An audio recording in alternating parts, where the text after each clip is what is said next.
नमस्कार बंधुरा आपनारा देखছেন ঘরোয়া রান্না। आज আমি আপনাদের সাথে সন্ধ্যাবেলায় খাবার জন্য চিকেন নাগেটসের রেসিপি শেয়ার করব। দেখে নেওয়া যাক রেসিপি। চিকেন নাগেটস বানানোর জন্য মিক্সিং জারের মধ্যে দিয়ে দেব বোনলেস চিকেনের টুকরো। চিকেন আমি আগে থেকে ধুয়ে পরিষ্কার করে ছোট ছোট টুকরো করে কেটে নিয়েছি, সেগুলো দিয়ে দিচ্ছি। দিয়ে দেব স্বাদমতো নুন,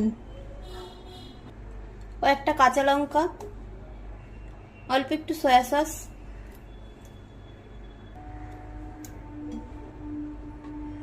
দিয়ে দিলাম আদা আর রসুনের পেস্ট। এখানে আপনারা গোটা থাকলে গোটাও দিতে পারেন কয়েকটা টুকরো করে। আর পাউরুটি আমি টুকরো করে কেটে নিয়েছি, সেইগুলো দিয়ে দিচ্ছি। দিয়ে মিহি একটি পেস্ট তৈরি করে নেব। প্লেটে বের করে নিয়েছি পেস্টটিকে, ও একটি শেপ দিয়ে নিয়েছি, এরকম শেপার দিয়ে। এবার ছুরি দিয়ে কেটে নিচ্ছি।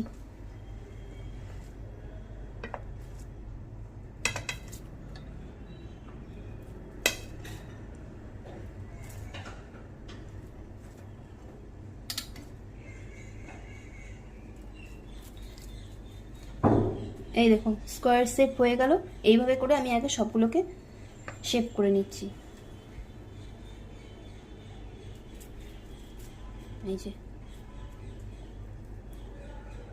আমি পরিমাণ মতো নুন আর গোলমরিচ গুঁড়ো দিয়ে ডিমের একটি গোলা রেডি করে নিয়েছি। এবার এর মধ্যে চিকেন নাগেটসের যে টুকরোগুলো বানিয়েছিলাম সেগুলো ডোবাবো, আর এই বিস্কুটের গুঁড়োর মধ্যে দিয়ে কোটিং করে নেব।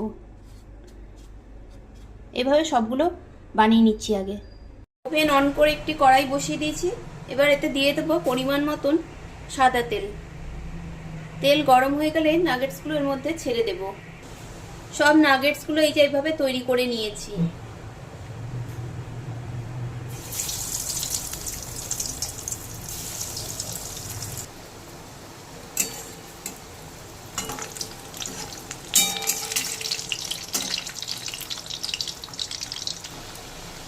একদিক ভাজা হয়ে গেলে আরেকটা দিক উল্টে দেব।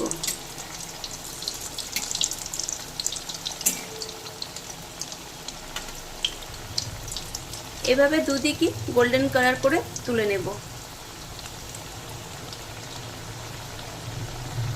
প্লেটে সার্ভ করে নিয়েছি চিকেন নাগেটস। এইভাবে একবার আপনারাও বানিয়ে নেবেন, আশা করছি আপনাদেরও ভালো লাগবে। খুব শীঘ্রই দেখা হবে নতুন কোনো ভিডিওতে।